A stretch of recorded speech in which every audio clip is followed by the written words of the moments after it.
નોબતો વાગતી જે ઘેર નોબતો વાગતી થતા છત્રીસા રાજ તે ઘર ખંડેર થઈ પડ્યા અને ઉડકાળા કોઈનું નામ દુર્યોધન પાડવા તૈયાર નથી. આખા ગામડીમાં કોઈ નામ દુર્યોધન ખરું? કેટલાય લોકો ટીકા કરે છે અજ્ઞાનીઓ કે મહાભારત ખોટું કર્યું છે, મહાભારત યુદ્ધ ના કરાવવું જોઈએ. સારું થયું તે ભગવાન કૃષ્ણ છે ને ઉપર રહીને કચ્ચર ઘોણ કઢાયો ને કે જગાભાઈ તમારા ભાગમાં કોંકણોમાં જમીન દુર્યોધન ના આવવા દીધી વાત સાહેબ, આપણા ભાગમાં આવવા દે દુર્યોધન. પણ જે બે જ માર્ગ છે, એક ધર્મનો માર્ગ છે. ધર્મનો માર્ગ કયો છે? બીજા બધા સંપ્રદાયો છે અને ધર્મ એક સનાતન ધર્મ છે. સંપ્રદાયોનું વંદન છે, ખોટા નથી. બે જ માર્ગ છે.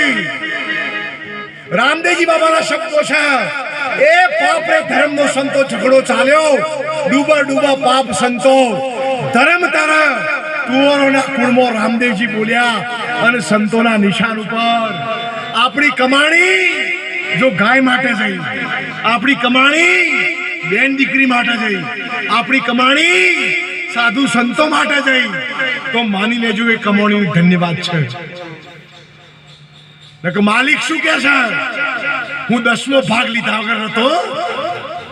હું ડોક્ટર થયું, હું વકીલ થયું, હું ભુવોજી થયું, હું વ્યાજ વાળો થયું,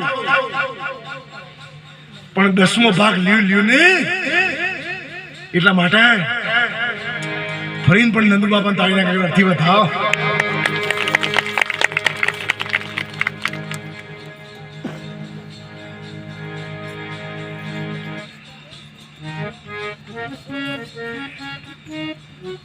કેટલી સભા શ્વાન છે.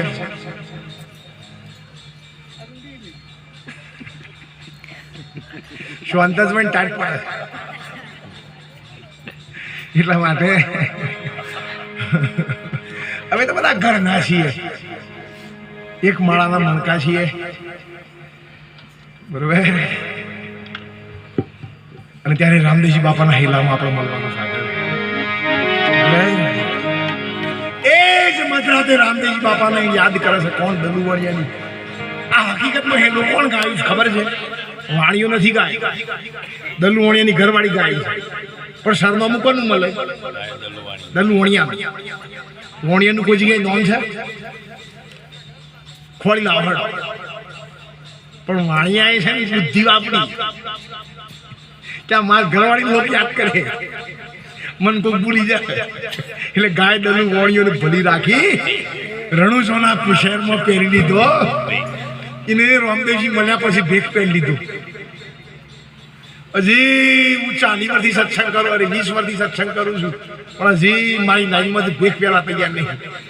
અને એ જરૂરી નથી હો, આ લાઈનમાં ભરતી ખૂબ છે ગિરનારમાં જ.